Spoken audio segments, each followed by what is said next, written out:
vient de Saint-Mathurin-sur-Loire. Je vous laisse vous présenter. Ah, c'est bon. C'est bon. Oui, Baptiste Ambert, psychologue, clinicien, c'est un type particulier de psychologue qui s'intéresse au rapport entre les gens et la pensée.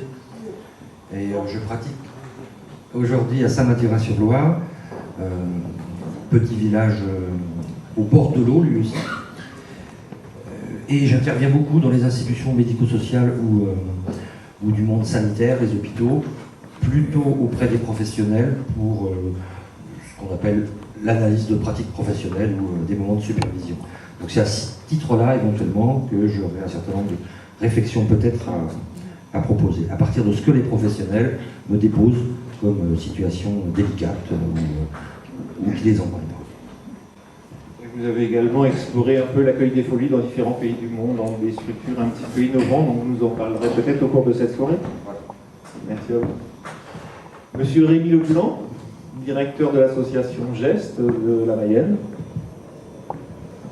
Oui. Oui, qui accompagne des personnes en situation de handicap par difficultés intellectuelles ou troubles psychiques. Mais ça commence mal, hein, la bientraitance, c'est qu'il faut savoir ne pas regarder les gens de haut. Ça va, vous me remettez bien à ma place. Merci à vous d'être là. Donc nous avons aussi des partenaires qui nous ont donné confiance, donc Bertrand Fournier, comédien, Sandrine Monceau, comédienne du Théâtrium, qui vont nous interpréter quelques pièces de théâtre contemporain, Daniel Boisseau, moi-même, donc, et nous avons, grâce à des personnes qui nous ont fait confiance, par exemple un responsable du CEFRAS qui est là discrètement, qui nous propose de travailler depuis des années, et d'autres institutions bien sûr, sur ce sujet spécifique de la bientraitance envers soi-même, donc vers les aidants professionnels, les aidants naturels aussi, et puis pour pouvoir être bien traitant envers les autres. Donc merci à vous, donc la cloison est pratiquement en place, hein. Nous allons pouvoir commencer donc cette expérience commune, hein, puisque c'est une première, une grande première. Si jamais j'oubliais à la fin, il y a à gauche de la porte vers la sortie un espace convivial qui vous est dédié, donc il y a moyen de prendre des rafraîchissements, des petits encas, des grignotages, et pour les gens qui ont envie de continuer de papoter, il y a même moyen de manger froid un peu sur place, mais pour prolonger éventuellement les échanges entre les personnes qui le souhaiteraient. Voilà. Donc je vous souhaite une excellente soirée.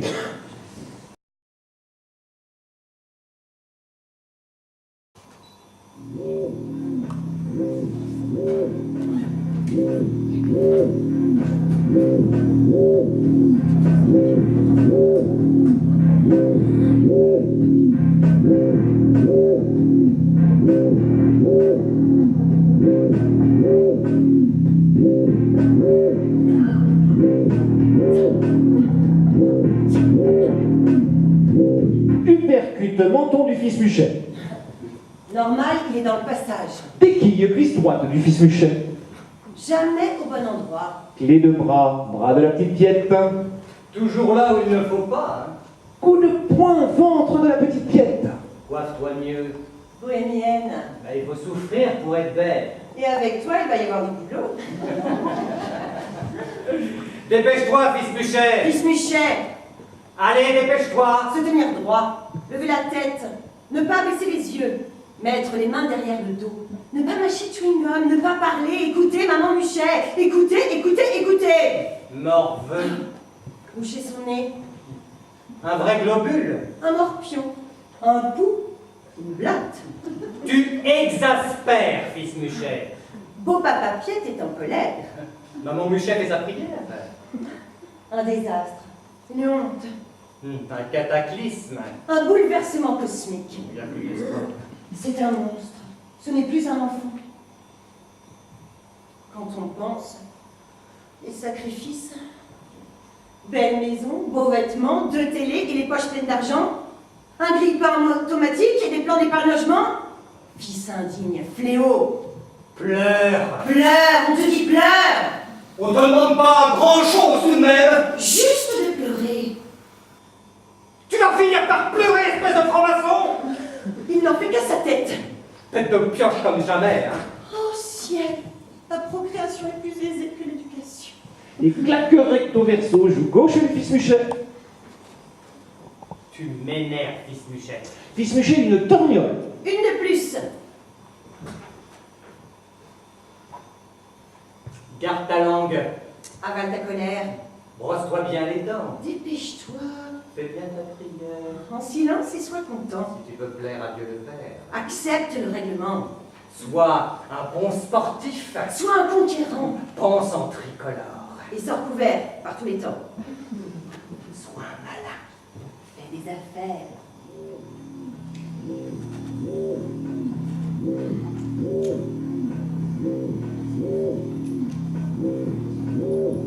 C'est le temps que tu la supportes.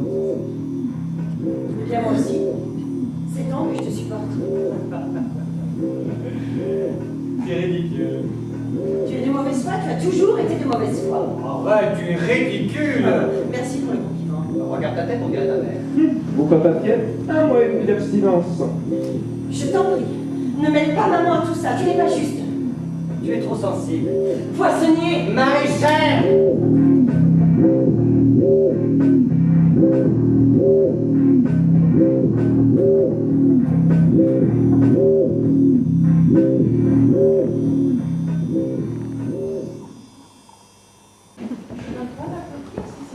Ah, mais bien sûr, vous avez le droit d'applaudir.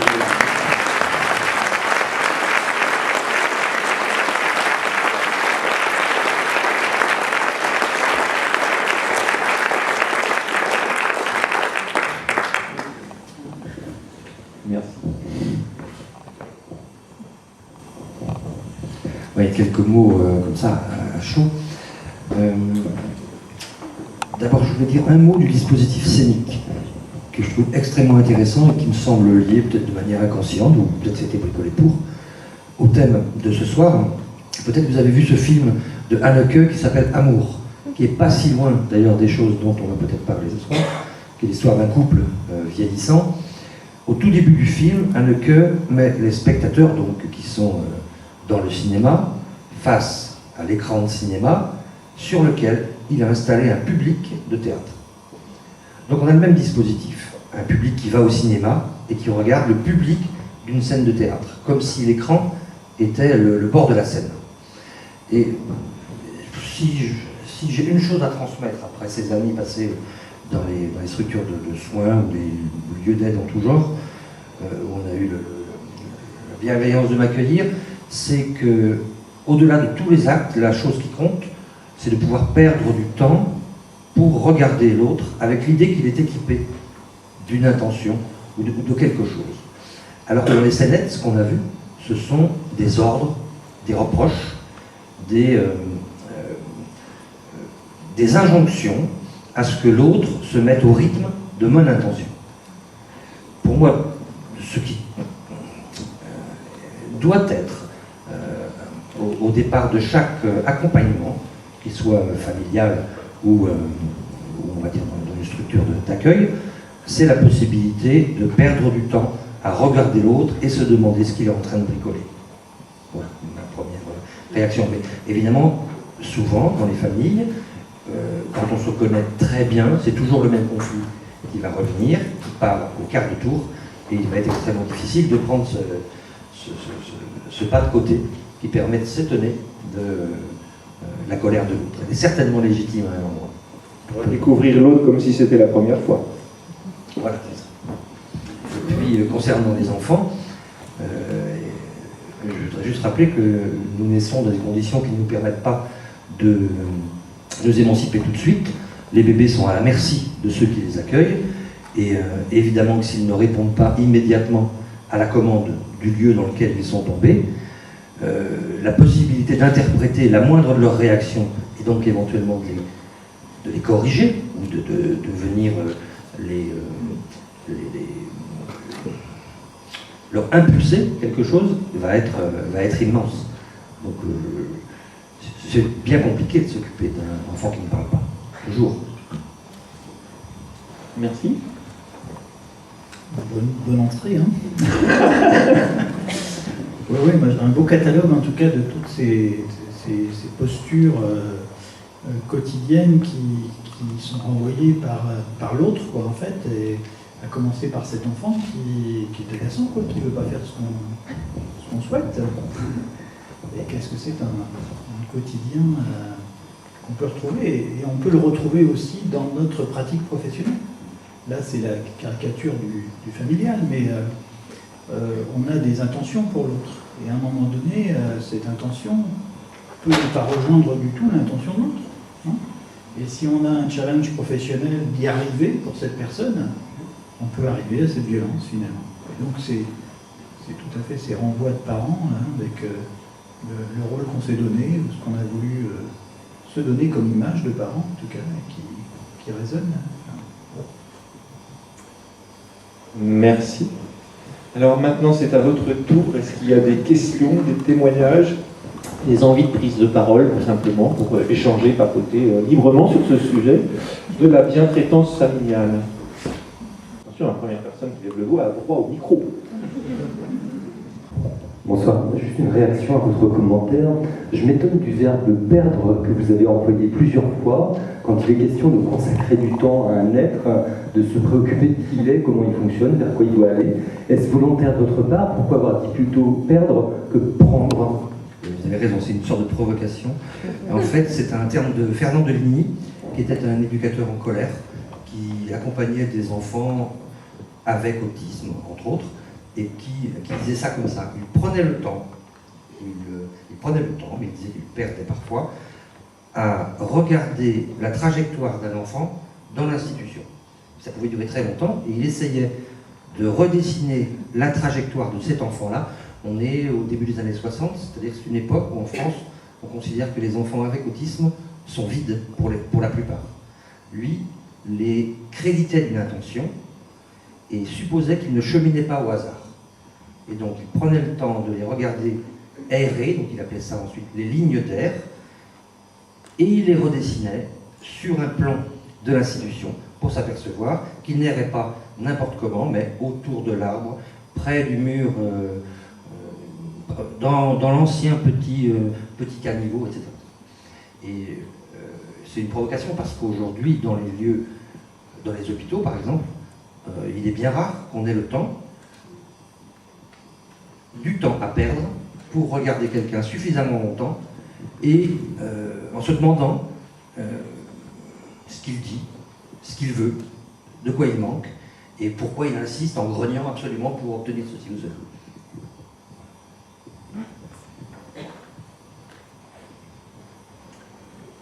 D'autres idées, suggestions?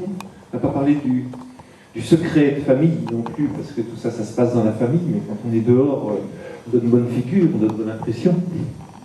Donc ça se passe à l'intérieur. Donc il y a eu tout un travail qui a été fait, peut-être connaissez-vous Catherine Schulz, c'est un auteur qui a travaillé beaucoup donc, avec les enfants et qui parle aussi des 12 violences. Hein. Donc c'est un bel oxymore, mais elle cherche aussi à montrer que souvent nous sommes prisonniers de notre éducation et des exemples tout simples. Ah bah dis donc, t'as un gros ventre aujourd'hui, t'es un peu comme ta mère. C'est pas fait exprès, c'est pas intentionnel, vous voyez, simplement parce qu'on fait pas attention à ce qu'on dit, mais déjà c'est décrédibiliser la maman, c'est décrédibiliser l'enfant, et ça laisse une trace dans sa conscience et ça attaque son estime de soi, vous voyez ce que je veux dire. Donc c'est cette notion-là des 12 violences qui est importante à prendre en considération, parce que beaucoup de gens culpabilisent justement dans ces milieux, alors qu'ils essayent de tout faire, de faire leur maximum sincèrement, mais effectivement par manque d'attention, parce que leur éducation était ça aussi, eh bien il y a ces 12 violences. Donc pour partir sur la bientraitance, il faut se souvenir du danger de maltraitance et aller au-delà dans une intention positive, prise de recul, perte de temps. Et effectivement, ce soir, on est aussi un petit peu autour de la provocation parce que ça fait du bien de temps en temps de se stimuler pour repenser un peu tous ces sujets et de manière de les aborder. Peut-être un mot encore pour... Juste un mot sur les secrets de famille. Je crois quand on est parent, on regarde l'enfant évoluer dans l'instant où il grandit. Et il est bien difficile de se déclarer pour se demander ce qu'il sera à 30 ans. Et les professionnels ont la possibilité plus souvent de regarder des trajectoires sur plus longtemps.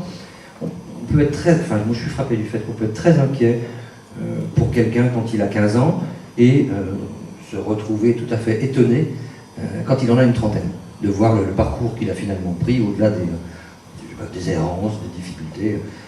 Et je crois qu'un secret de famille n'est pas toujours toxique comme on l'a beaucoup dit. À Saint-Mathurin-sur-Loire, alors Saint-Mathurin c'est le patron des fous, des bouffons et des clowns. Donc, on avait organisé un colloque avec qui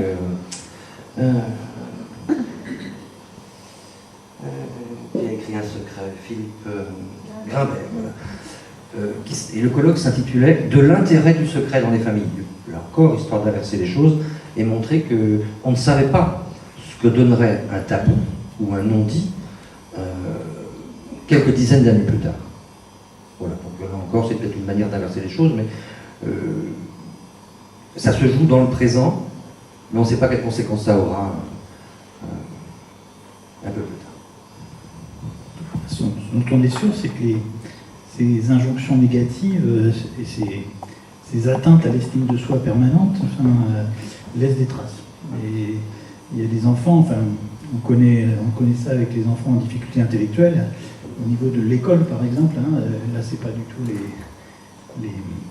les parents, mais c'est cette difficulté à accéder au même niveau de savoir que les autres, et on sait que notre système tel qu'il est installé renvoie tous les jours ces enfants-là à leurs difficultés, alors que c'est comment prendre les choses autrement, renvoyer du positif, mais les systèmes sont assez maltraitants globalement.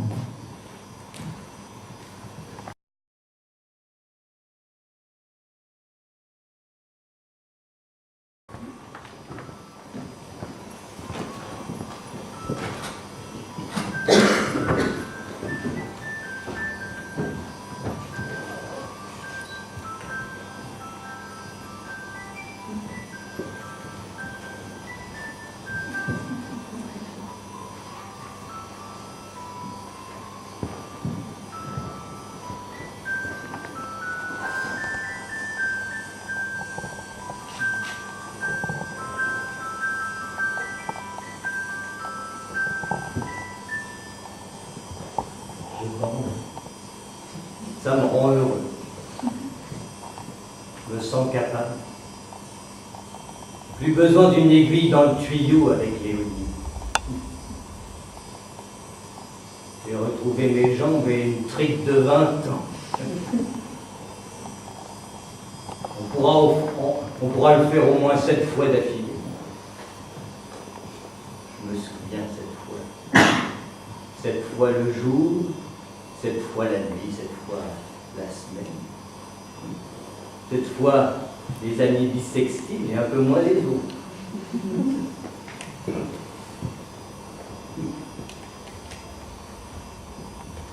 Je me souviens pas de la dernière fois.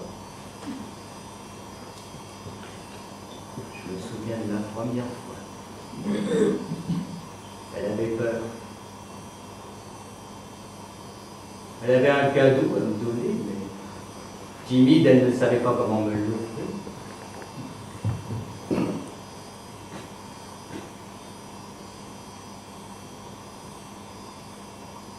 J'ai oublié d'acheter du beurre. J'avais préparé une liste de courses, bien organisée par rayon. Conserve, surgelée, frappe, et un crayon pour rayer au fur et à mesure. C'est comme ça que le temps passe, au fur et à mesure.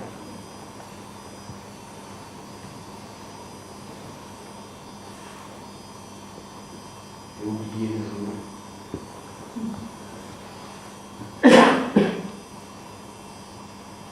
Je commence à mettre des post-it partout.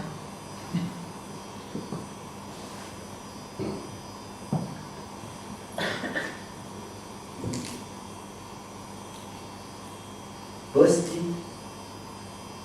Le beurre dans la poêle. La poêle dans le meuble en face, à côté du frigo. Le beurre dans le frigo. Le bouton sur 2, sous la poêle. Dans la cuisine, dans la salle à gauche de l'entrée à droite. Sur le palier de l'ascenseur au 5e étage, bouton 5, au numéro 26, avenue Jean Moulin, résistant. bus 18 des TCO, à Lyon, sud-est de la France, 45 degrés 45 nord, 4 degrés 50 est, dans l'Europe, dans la mondialisation, la globalisation, dans le système solaire, dans la 4e dimension. Alors,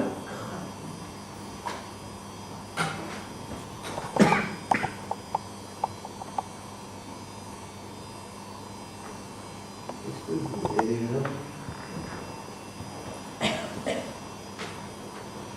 Chercher quelque chose. Post-it.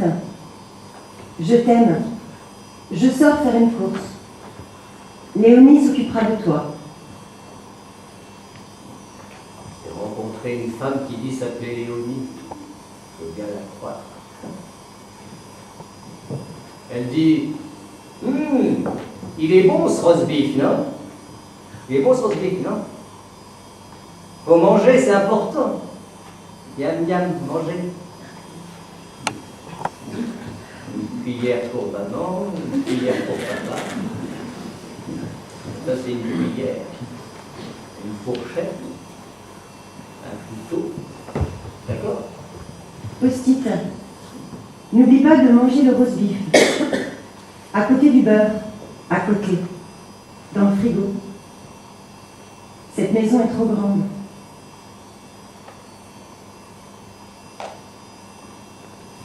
Diagnostic.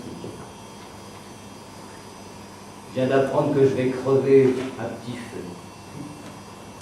C'est bizarre de se dire qu'on a toute sa tête, si encore possible, bien entendu. Mais qu'un jour, on nous donnera du roast beef à la petite cuillère, on oubliera de mâcher.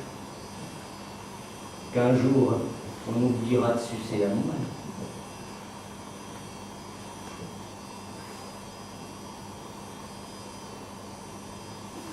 Je me souviens le jour où je me suis dit c'est mal barré.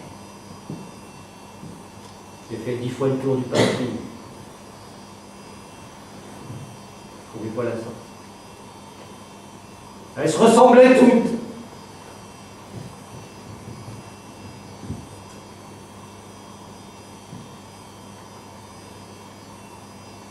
Et aujourd'hui, j'ai oublié la vie.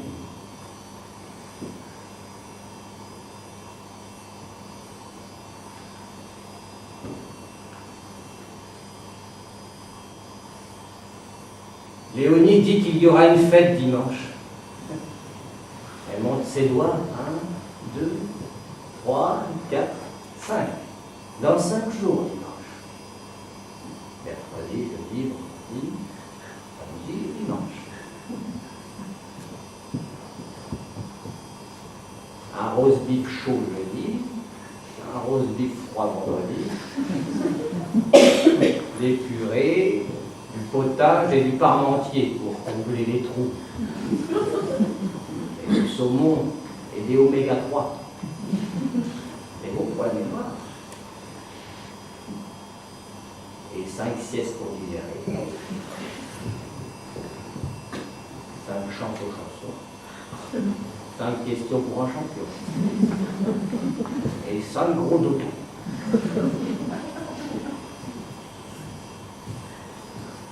Léonie dit, et mon dimanche.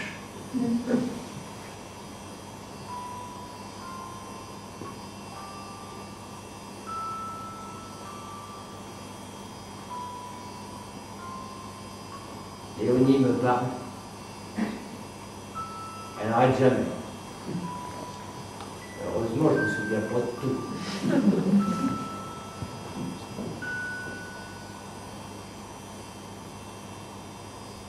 J'écoute ses paroles. Comme du petit lait. Elle nous berce.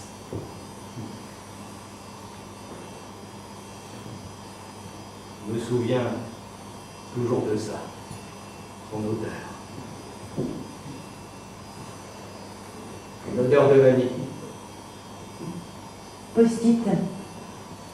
Marie, ta deuxième fille, va passer. N'oublie pas de l'embrasser et de lui dire « Bonjour chérie ».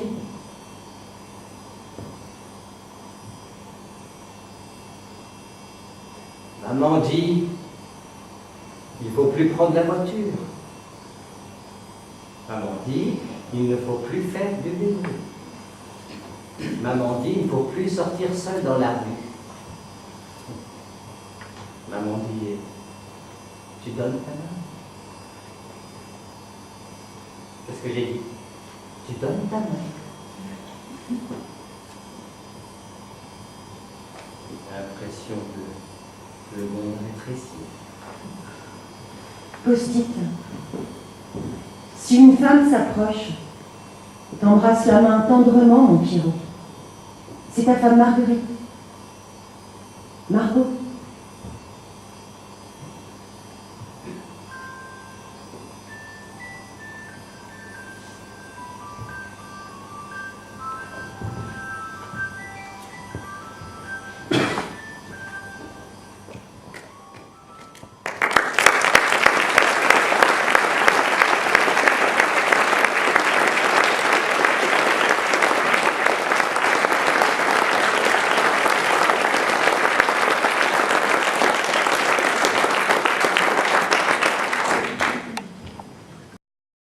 Alors, il y a une chose aussi importante, ce spectacle a aussi été un peu construit en partenariat et avec le Gérontopôle.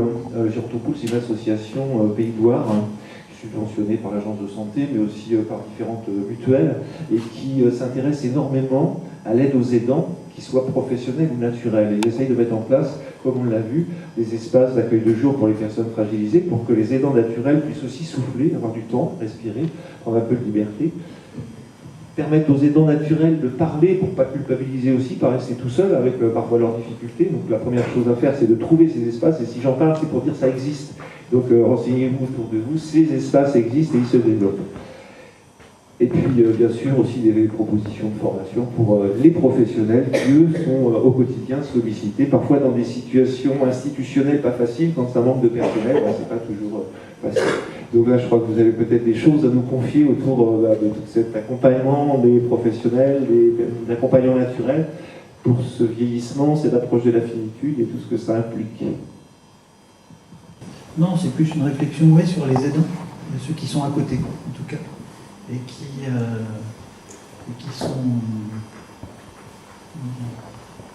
souffrent aussi, peut-être plus même que la personne, on ne sait pas, en tout cas, mais il y a besoin d'espace, oui, de liberté. On peut le retrouver, alors je fais des parallèles juste là, puisque on m'a demandé de le faire avec notre secteur, mais c'est pareil, quelquefois avec le handicap peut aussi, autour d'une famille, générer des espaces d'incompréhension et le besoin aussi de souffler, d'avoir du répit, quoi, pour se restaurer. Et du coup, cette restauration permet la bientraitance, de poursuivre la bientraitance. Prendre soin de soi pour mieux prendre soin de l'autre. Il faut vraiment qu'on mette la pression, que quelqu'un dans la salle prenne la parole, parce que sinon on va tomber dans une sorte de procédure de répétition qui voudra qu'après la scène, nous soyons obligés de dire quelque chose, ce qui va vous amener à moins l'apprendre. Merci, ça nous sauve.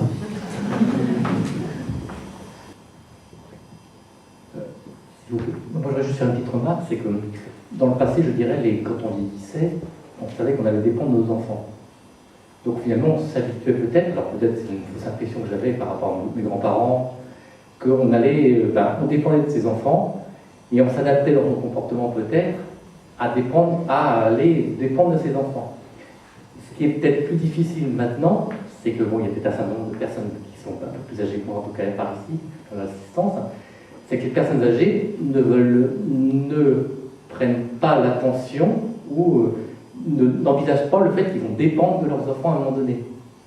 Et c'est pour les enfants, alors pour nous les enfants, parce que pour l'instant j'ai encore mes parents, c'est vrai que c'est compliqué aussi d'appréhender cette période plus tard, parce qu'en fait, on est confronté de manière souvent brutale à une situation de dépendance, par exemple, parce que même nos parents, je dirais, étant dans le déni permanent, on se retrouve, nous, dans une situation où on est obligé de tenir compte de ce déni, on ne peut pas forcément l'envisager ni se préparer quelque part. Et après, quand on est confronté brutalement, on est obligé de prendre des décisions fortes, parce que moi Moi, je sais pas encore le cas, mais c'est vrai que j'ai d'autres amis, c'était le cas. C'est vrai que c'est pas facile pour nous, je dirais actuellement, enfants devant s'occuper plus tard de nos parents, hein, quand les parents eux-mêmes ont un peu ce déni. Cette relation n'est pas facile. Alors, il faut reconstruire une relation, et on en a très très peu de temps. Et c'est vrai que j'ai eu plus l'impression, par rapport à la situation actuelle, qui donne faussement l'illusion qu'on ne dépendra jamais de nos enfants, alors que dans le passé, on avait quand même, moi je vois avec mon grand-père par rapport, que mon grand-père savait très vite à un moment donné, il n'avait plus la capacité physique de faire tout ce qu'il avait à faire. Bon, il a eu encore la chance d'avoir ses facultés mentales presque jusqu'à la fin, mais c'est vrai que très tôt, il savait qu'il allait dépendre de ses enfants ou de son fils en cas particulier. Et voilà, donc il se mettait dans une position de relation qui était un petit peu différente en fait. Et c'est vrai que cette relation, elle n'est pas toujours facile pour nous, en tout cas dans la situation actuelle, où voilà, c'est le monde qui a un petit peu changé par rapport à ça. Et là, on parle de maltraitance et tout ça, mais c'est pas facile non plus quand on ne s'est pas préparé nous, enfants, c'est pas forcément facile d'anticiper les besoins après.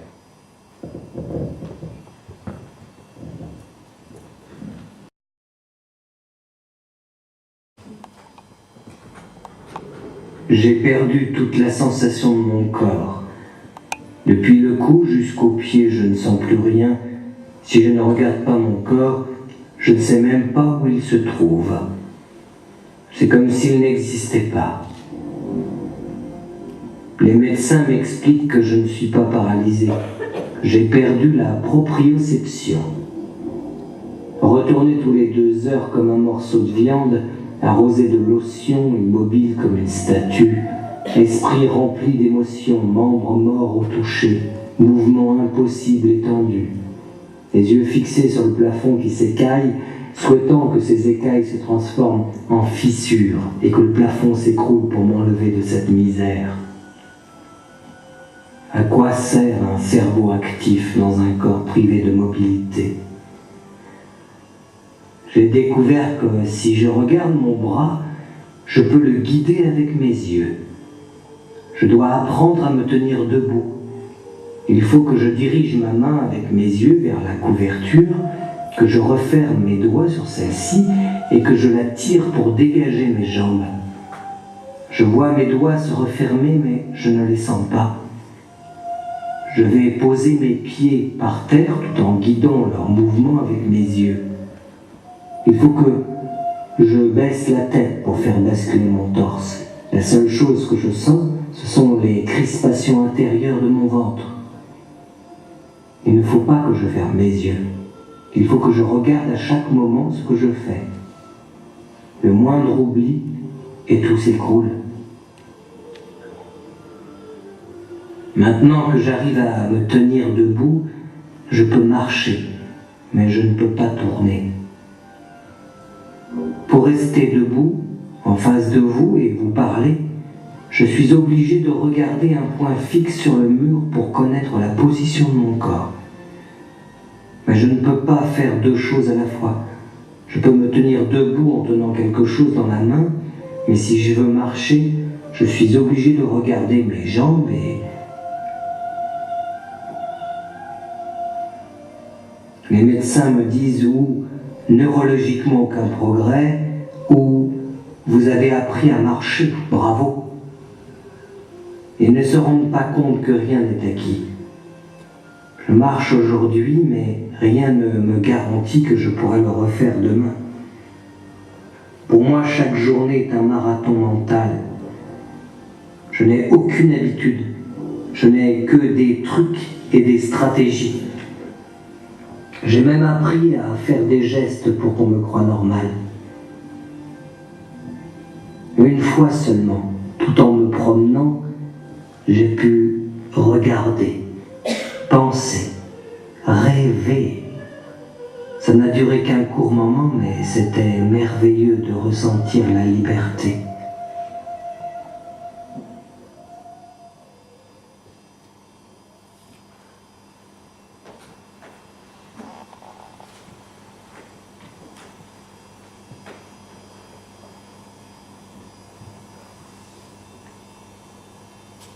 Monsieur, n'allumez pas cette bougie. Oui, bien sûr. Vous savez où vous êtes? À l'hôpital? Et vous savez pourquoi vous êtes à l'hôpital? Pour remettre en ordre les circuits. Dites-moi, monsieur, qu'est-ce qu'on fait depuis ce matin? On rassemble des résultats.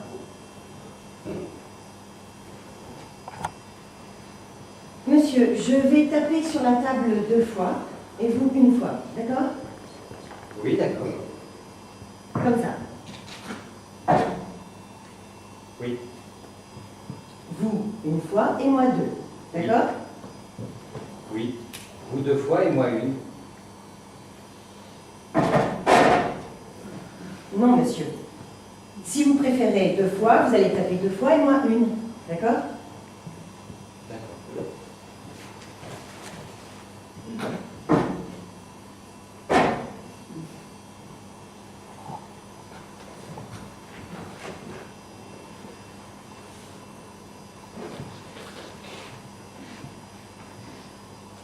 Pourquoi faites-vous ce geste? Parce que vous me l'avez demandé. Non, je ne vous l'ai pas demandé. Mais vous l'avez fait. Mais je ne vous ai pas demandé de le faire. Mais puisque vous l'avez fait, c'était évident. Donc, monsieur, venez. Venez avec moi. Allez.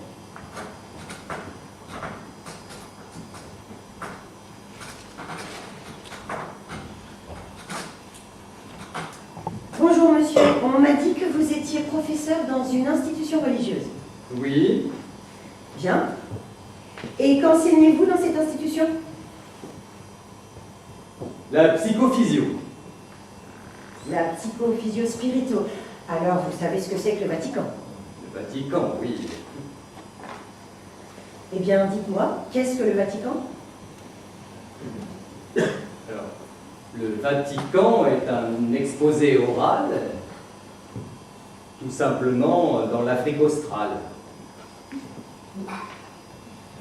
Il y a le pape Jean XXII et les autres papes aussi, Jean XXIII, Jean XXIV, Jean XXVI, et les archanges aussi.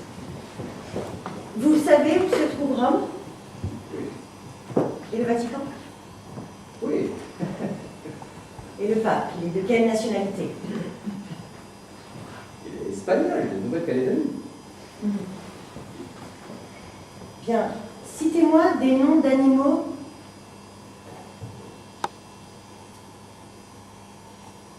Un singe, un éléphant, un chatouille à la rate,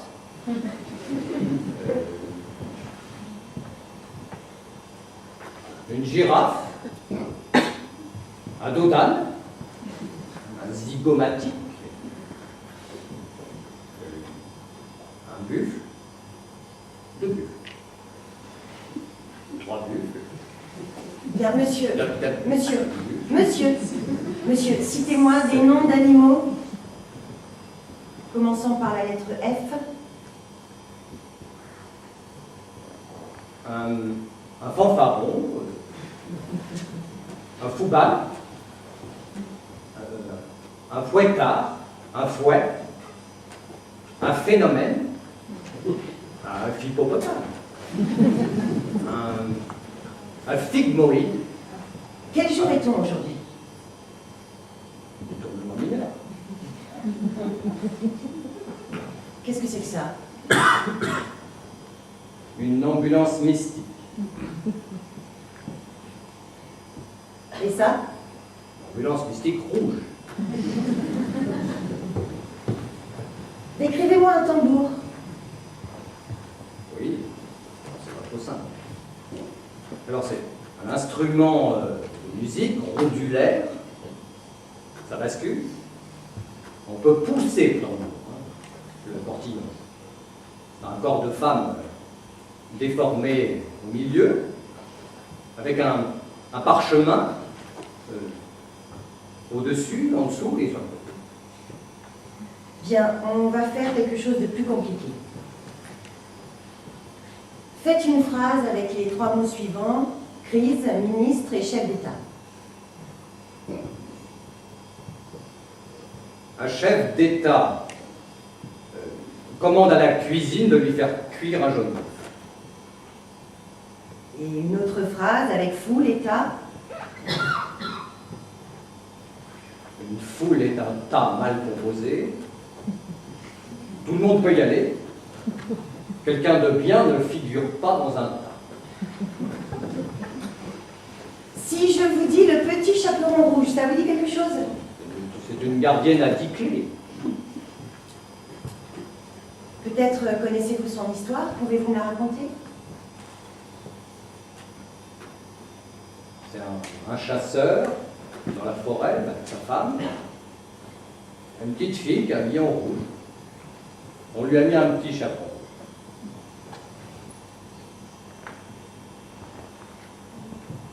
Lui, la couleur l'attire beaucoup. Il attend un peu avant de manger. C'est pas ça. Elle attend sa tante. Ah. Le loup s'intéresse beaucoup à elle. Ah, ouais. Elle court, il court aussi. Pour l'attraper et la dévorer. Bien, monsieur, on va faire autre chose. Venez avec moi, venez. Venez.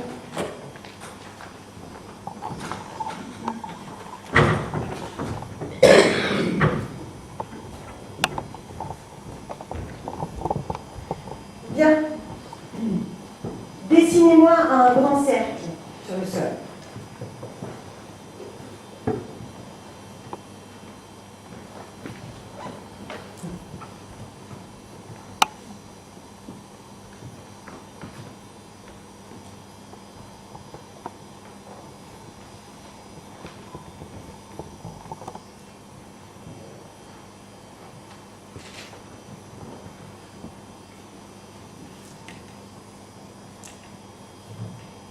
Monsieur?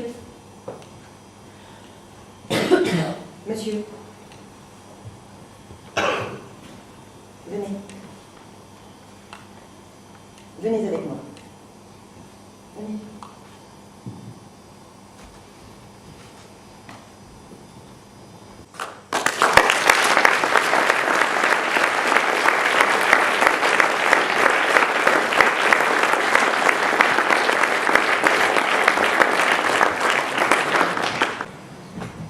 D'abord, bravo pour le choix des textes. Je trouve que la manière dont ils sont interprétés, donc bravo aux acteurs et au choix des textes, c'est très puissant. Donc je fais un peu son mot là. La première partie, cet enfermement dans un corps, m'a amené à repenser au fait que nous sommes tous enfermés dans un corps. Depuis on s'en échappe par le rêve régulièrement. Pour ceux qui s'en souviennent, parce que la plupart du temps, quand on pose la question, beaucoup de gens disent qu'ils ne rêvent pas, et puis quelques-uns disent qu'ils ont rêvé mais ils ont oublié. Puis quand on est un peu entraîné, on se souvient de ces rêves. Moi, pour ma part, je me fais des séances délirantes tous les matins de réveil répété pour pouvoir avoir accès à cette pensée-là, qui est une pensée folle. La pensée du rêve est une pensée complètement folle, où les scènes se multiplient, on n'est plus dans votre corps, on ne sait pas où est l'esprit, on ne sait pas d'où vient la pensée. Quand on peut accueillir, c'est peut-être ça dont parlait M. Bosco, quand on peut supporter d'accueillir en soi la pensée du rêve pour s'y intéresser, on a moins peur de devenir fou. Donc l'accueil des folies, pour moi, on a tenté à plusieurs une expérience à Saint-Mathurin-sur-Loire, justement, puisque c'était le patron des fous des clowns. L'accueil des folies peut commencer par l'accueil de la folie en soi. C'est-à-dire que c'est trop facile de considérer que cet homme qui produit un discours surréaliste, complètement surréaliste, ne serait qu'handicapé. Il joue malgré lui, sans doute, dans notre langue. Il a gardé la langue qu'il avait plus petit. Ça joue avec les mots. Ce serait une idiotie de considérer que les mots ne se jouent pas de nous. Alors évidemment, on lui pose des questions précises, on attend des réponses précises, quasi scientifiques. Il est à côté à chaque fois, mais je peux vous assurer que quelqu'un qui pratique c'est un métier, l'écoute de ce qui se dit, sait que les mots se jouent de nous en permanence et que la pensée folle n'est pas présente que chez ceux qui nous apparaissent les plus fous. Voilà ce qui me vient comme ça. Mais j'ai vraiment trouvé remarquable à la fois le texte et la manière de l'avoir proposé. Merci. Je pense qu'il y a la matière. Peut-être juste, voilà, laissez votre folie s'exprimer, pardon. Je prends juste une chose, sinon ce serait scandaleux.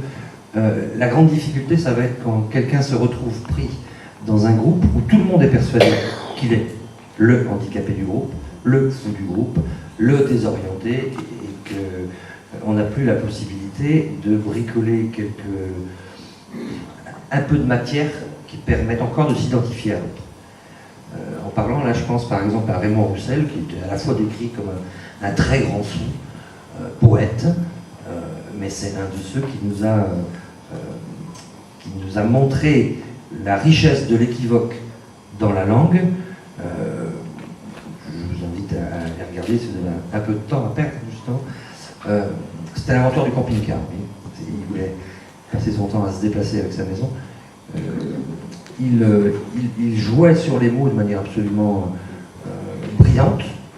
Ceux qui ne le reconnaissaient pas comme précurseur du surréalisme le traitaient de grand fou. Je crois que dans toutes les histoires de handicap, de fragilité, de folie, de difficulté, il y a toujours trois acteurs. Une personne dont on parle, une personne qui est supposée savoir y faire avec l'originalité de cet autre dont on parle, et puis rien ne marche s'il n'y a pas un groupe qui valide le dispositif. Et donc, quand quelqu'un se retrouve en grande difficulté, que ce soit physique, psychique ou en grande solitude, et qu'il a le malheur de tomber dans un groupe qui y croit, qui ne croit qu'à ça, alors la déconnexion et la souffrance d'une solitude désarrimée doit être beaucoup plus grande.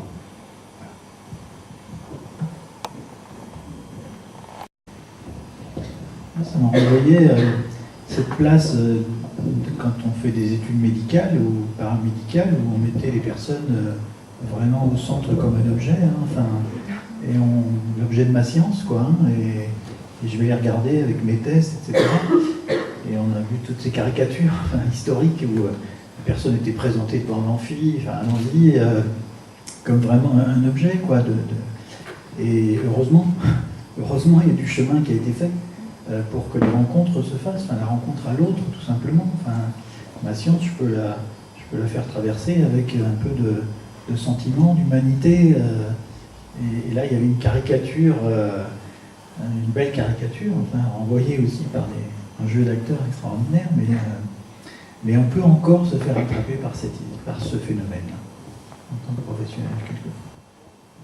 Donc ça demande une vigilance régulièrement, de revenir reconsidérer sa pratique, d'échanger autour de sa pratique, justement pour maintenir cette vigilance en éveil. Une méthode très simple pour ça, je trouve que c'est de passer de temps en temps du côté soigné, et non pas rester du côté soignant uniquement, donc c'est une chance, une malchance, mais en fait ça fait beaucoup de bien sur comment analyser ces pratiques. Oui, un mot sur ce que vous venez de dire, ça me semble fondamental, effectivement, toujours de casser les clivages. Il est malade, je veux bien, le thérapeute ne serait jamais malade, etc. Mais je voudrais rappeler quand même que, pour moi, la bientraitance n'est pas naturelle. C'est-à-dire le fait d'accueillir l'autre, calmement, en étant réellement intéressé par ce qu'il bricole, et les points de ressemblance éventuellement avec mon expérience, c'est pas naturel.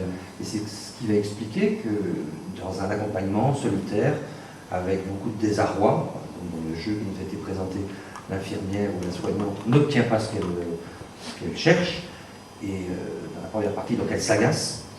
Et donc tous les dispositifs thérapeutiques, tous les dispositifs d'aide ont des effets nosocomiaux. À l'hôpital, c'est bien connu, vous entrez pour vous faire opérer quelque chose et vous ressortez avec un staphylocoque. Ça fait partie du jeu thérapeutique. On n'arrive jamais au bout de rien dans ces histoires-là. Et donc, il me semble important de cultiver tous les espaces de supervision, de parole, d'analyse, qui vont permettre, mais y compris en famille, c'est-à-dire ne jamais être tout seul, qu'il y ait toujours quelqu'un qu'on puisse déranger pour dire là, je ne comprends plus rien, ou là, j'ai été agressif. Je crois que seul, aucun service, aussi scientifique qu'il soit, ou aucune personne aussi calme qu'elle soit, ne peut y arriver. On va toujours intégrer cette dimension, cet effet retour de la dimension nosocomiale pour pouvoir bricoler un espace qui, au moins, tentera de la déminer, mais n'éteindra jamais.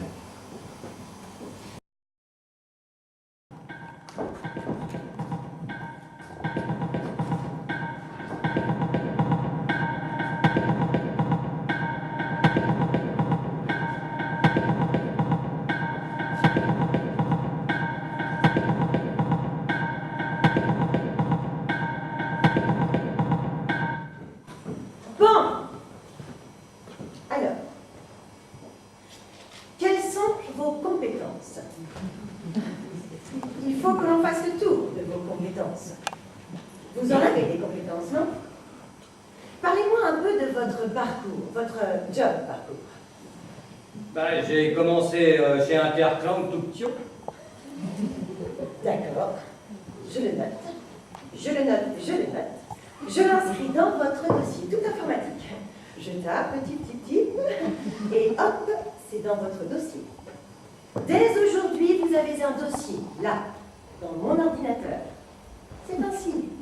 Il vous faut en passer par là pour rebondir, construire l'avenir, prendre l'ascenseur. Au début, au départ, quoi, quand j'étais petit, c'était pas encore Interclang, hein, c'était Clang et Fils.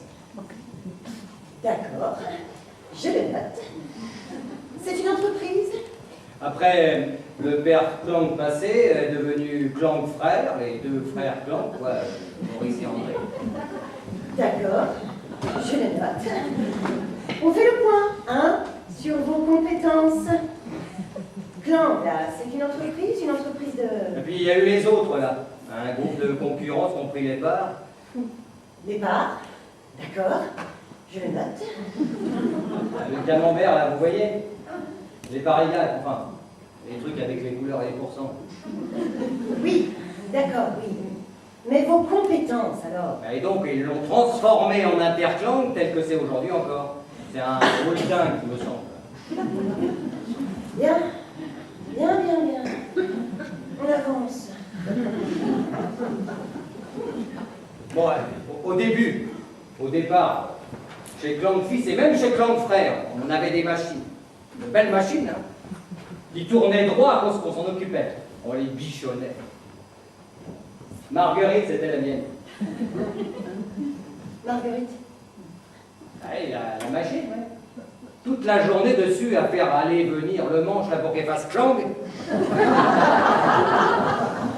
Marguerite. Ah, c'est elle qui faisait Clang à cette époque.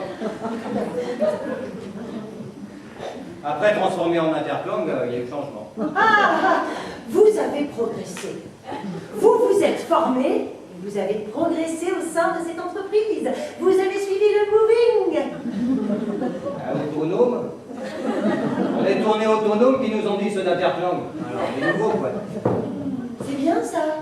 Chacun responsable de sa force de travail, ils ont dit. Ouais, c'est vrai que... Vous avez gravi les échelons. Vous avez pris, et cela est bien, l'ascenseur, the elevator. Bon. Au début, c'est la machine, Marguerite, quoi, qui faisait Clang. Et là, de fait, force de travail, tout ça, c'est moi qui Clang. Vous comprenez? D'accord. Quelle était votre fonction exacte chez Interclang? Voilà. Dans cette entreprise, quel était votre rôle? Paul, quel était votre job? Clang? Je faisais Clang. Que ça, Clang. 8 heures par jour selon les jours, avec les flux qui fluctuent, évidemment. C'est un bon travail. Clang, vous voulez dire? Ma Clang, quoi? Bah, tous les Clangs qu'on fait partout. Bah, c'est nous qui les faisions. D'accord. D'accord, d'accord. En fait, reprenons. En fait, vous étiez ouvrier. Ah oui. Qualifié même. Oh là là, ça va être compliqué ça. Drôlement compliqué. Je sais pas si je vais avoir les compétences nécessaires. Il vaudrait mieux, si vous voulez mon avis, prendre rendez-vous avec le conseiller de votre secteur. Attendez, Klang, c'est quoi comme secteur ça? Secteur. Service, non. Aide à domicile peut-être? Non. On va dire production. Oui voilà, on va dire production. Il faudrait prendre rendez-vous avec le conseiller production. Et avec lui, vous verrez, il vous dira. Un bilan de compétences, et voilà. Il vous dira. Qu'est-ce que vous voulez que je vous dise? Vous avez été mal orientée, je ne suis pas compétente. Encore, vous auriez pris l'ascenseur. Mais là, non. Pas du tout mon domaine. Je vous donne son nom. Le conseiller production.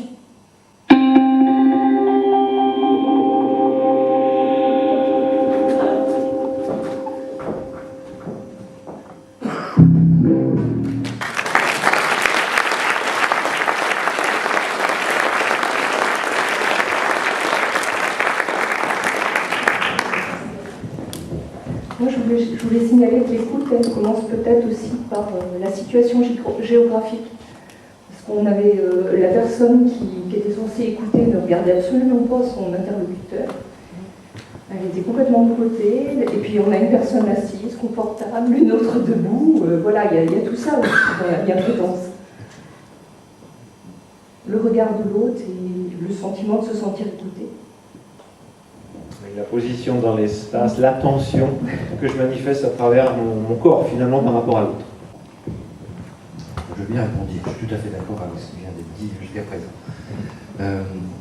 Et je suis même très agacé par une administration, je ne parle pas des gens, qui à chaque fois que j'arrive à les joindre, ou sont des gens qui se débrouillent eux-mêmes avec un système complexe. Je ne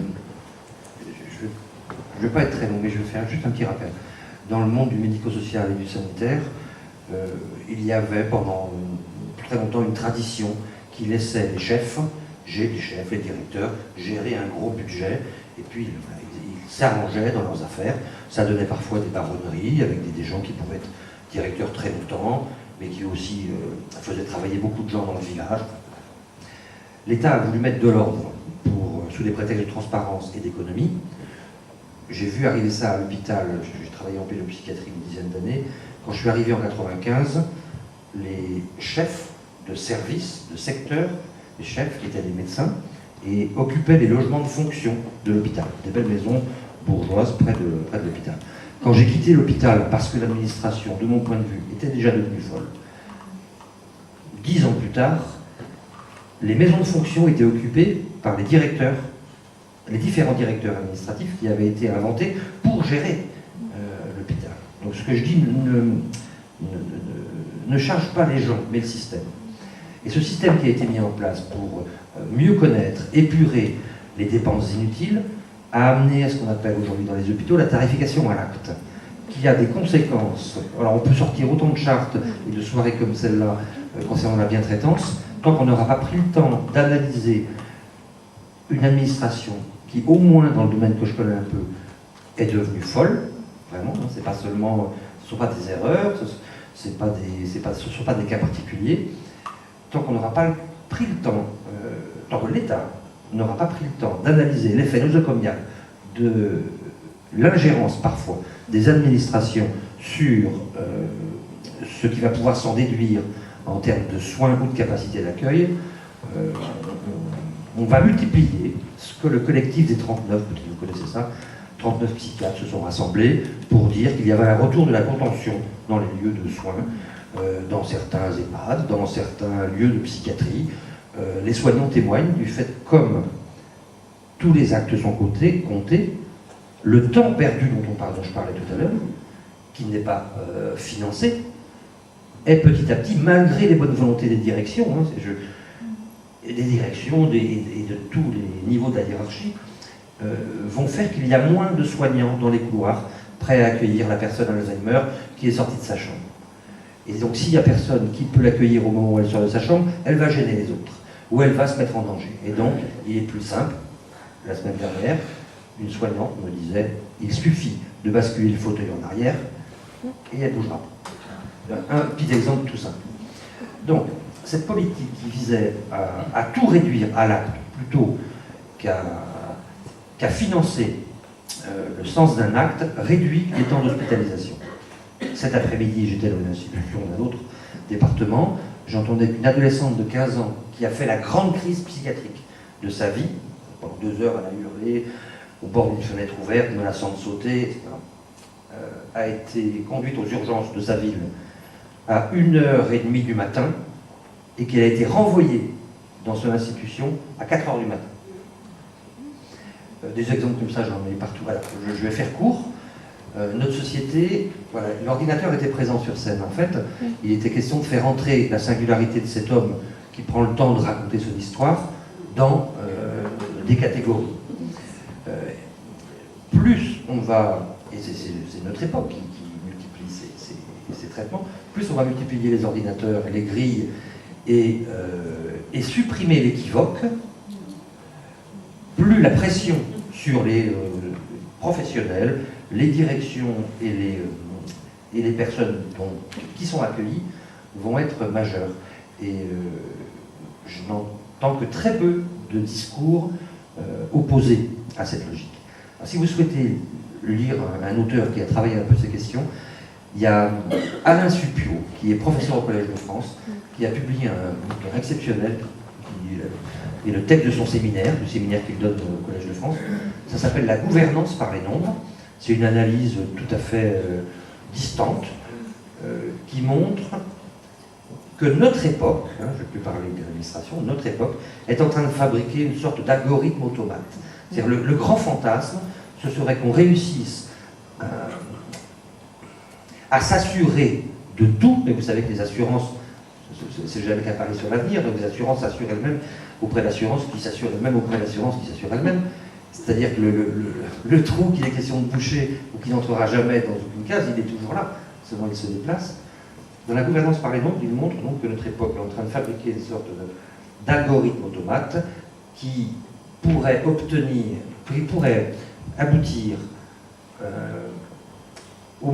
à la même chose qui a fait que les caissières disparaissent dans les supermarchés et vous devenez vous-même producteur de l'acte qui vous permet de sortir, qu'il n'y a plus de pompistes, etc. C'est-à-dire que le sujet soit le plus autonome possible pour remplir lui-même la grille dans la langue de l'administration qui évaluera et qu'on se passe du maximum d'intermédiaires. Je ne sais pas s'il y a des médecins ce soir ici, mais ce qu'on leur a proposé tout récemment, à savoir de caler leurs statistiques sur des moyennes d'État, vous avez dû entendre parler de ça, une entorse, tant de jours, etc., avec rémunération supplémentaire s'ils sont dans les bons intervalles, ou absence de rémunération, c'est du renforcement négatif, s'ils ne sont pas dans les statistiques, cette logique-là est très maltraitante pour tous les parlants que nous sommes. Nous manions l'équivoque du matin au soir. C'est la raison pour laquelle tout à l'heure j'ai dit prenez la parole, que la salle se mette à parler. Il y a vraiment besoin de rappeler à chaque fois que c'est possible, mais parfois pas la possibilité que ce soit entendu, que ce qui fait lien social, c'est quand même la parole, l'équivoque, et certainement pas le fait que j'ai l'impression d'être un idiot quand je n'arrive pas à joindre un conseiller EDF ou que je suis incapable de remplir le formulaire que l'on m'impose avant d'avoir accès à la chose que je prétends. Quant à la personne âgée, elle est complètement... Ah bah non, oui. Mais quoi, madame, vous ne savez pas vous servir d'une photocopieuse? Mais quoi, madame, vous ne savez pas retirer de l'argent? Enfin, c'est ce que ma maman m'exprime chaque jour. Elle a 86 ans et voilà. En plus, elle ne les fait pas, donc voilà, c'est ce qu'on s'entend dire sans arrêt. Donc cette époque amène plein de choses sans doute plus propres et plus claires, mais aussi une dimension qui est hyper violente vis-à-vis du vivre ensemble. C'est qu'être Ils font sans arrêt les gens en difficulté, de toute façon. Bonsoir, je me faisais juste une petite réflexion en vous écoutant. Je me dis qu'aujourd'hui, on est dans une société qui veut être la plus efficace possible dans tous les actes de la vie quotidienne. On veut être efficace, voilà, l'efficacité absolue. Et on en oublie que l'humain n'est qu'un être imparfait et que l'imperfection, c'est ce qui fait notre humanité. Et le jour où on voudra... voilà, on ne soigne pas des robots, on n'est pas des robots, et le jour où on voudra être à 100% efficace, c'est qu'on va remplacer les hommes par des robots. Mais on est asservi, on devient de plus en plus asservi par tout ce qui est informatique, sans s'en rendre compte. En fait, on rentre dans un asservissement complet, au service de quoi, je ne sais pas. Mais c'est vrai que ça fait vraiment peur, en fait, de s'en rendre compte. Et même dans nos relations sociales, on utilise de plus en plus les réseaux sociaux, on oublie de se parler, on s'envoie des mails alors qu'on est parfois à 1 mètre les uns des autres en salle informatique. Et voilà, c'est une réflexion que je me fais qui me fait un petit peu peur.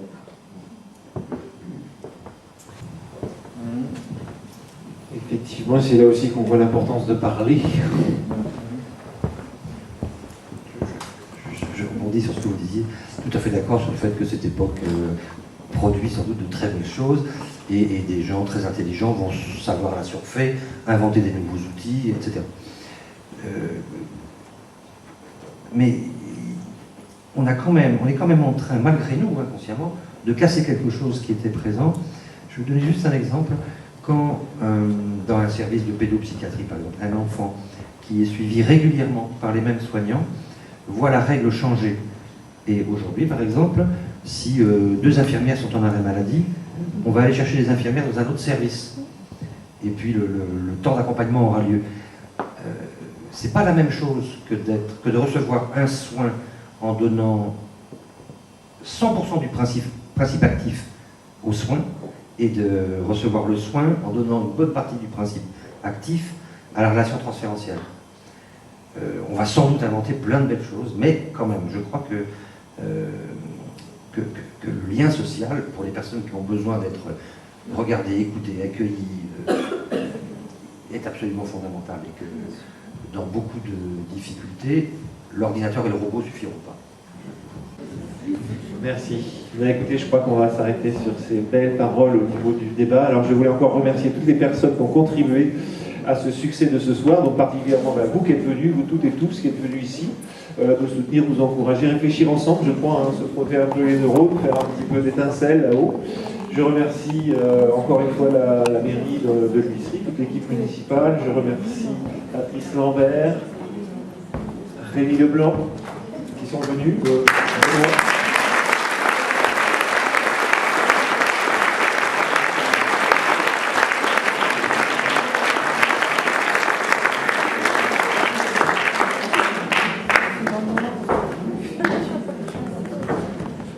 Et même si je travaille avec eux depuis un certain temps à la préparation de ce spectacle, je dois vous avouer que je suis bluffé effectivement par le talent de Sandrine.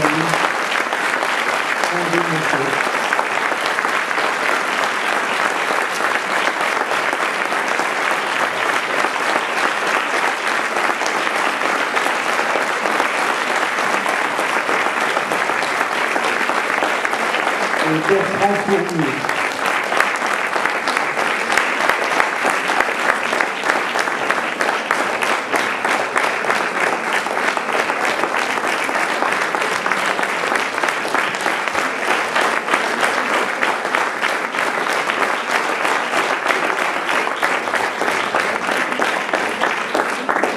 J'aimerais bien aussi quand même remercier M. Daniel Boissy qui nous a quand même accompagnés dans cette soirée, qui a fait le lien entre tout le monde. Et ça, je voudrais quand même le remercier. C'est vrai qu'on travaille depuis quelques temps ensemble. C'est toujours avec plaisir. Surtout quand on lance un projet comme ça, j'espère qu'il y en aura d'autres. Voilà. On voit que...